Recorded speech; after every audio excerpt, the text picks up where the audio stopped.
Hugh Evans likes to say that a draw is a disaster and a defeat is a catastrophe, but David Gray doesn't think that way. He doesn't believe that Hibernian's draw in the Edinburgh Derby was a disaster, and he believes his club can build on that. Welcome back, guys, to Sort of Scotland TV. What we have here is the fallout from the Edinburgh Derby, because honestly, there's absolutely nothing left to talk about until Wednesday. I mean, we had a big weekend there of Scottish football, but it just seems like all the talking points have literally died by Monday. We had an Edinburgh Derby that didn't really do anything.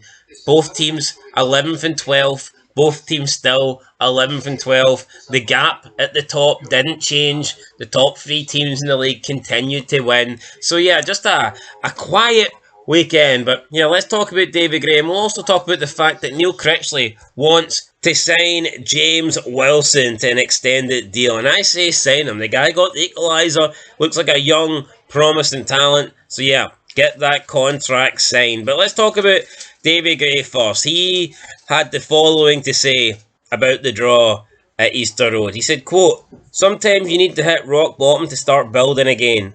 Yes, we're still bottom of the league, but we got a point in the derby, and that's not a disaster at all. Did I want all three? Yes, but we need to quickly change that narrative and say it's something to build on after 3 defeats. We need to get points on the board quickly." End of quote. He then went on to speak about the game was a bit scrappy. He says he was frustrated to lose the goal and drop points in the end, and then went on to talk a little bit about Hibs' next game.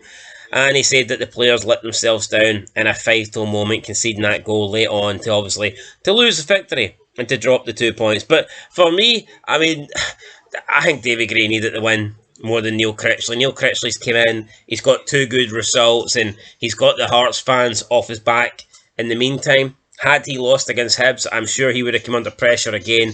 But for me, David Gray's been under pressure ever since he took that job. And he's claiming that a draw is a decent result because Hibernian had lost their last 3. I'm not buying that. So just because Hibs were shite in their last 3 games and they drew all 3, that means that a draw for Hibs is a good result. You know, it's just because you were so bad in the previous games that you end up drawing and you're supposed to consider that a good result. To me, that's not good enough. That's like a loser mentality for David Gray.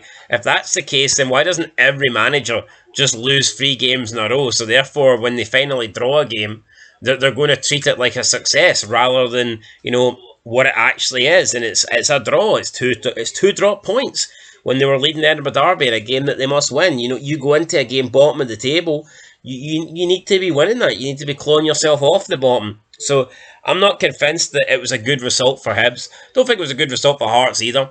I think Hibs needed to win, but I think Hearts should have won because I just believe they're the better team. I think they've got the better players, and I think they had the better form coming into the game. But yeah, a point is what they had to settle for.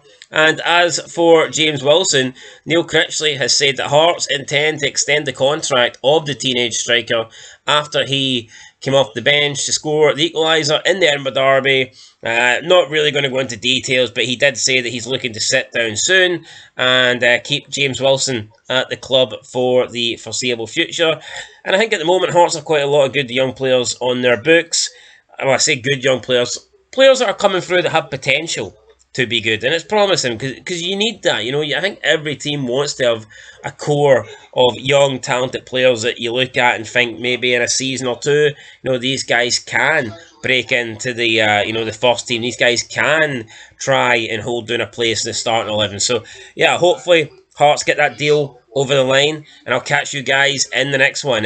Big weekend of football there, and more midweek action to come. That's it, guys. Leave a like, leave a comment, subscribe, and I'll catch you in the next one. Until then, peace.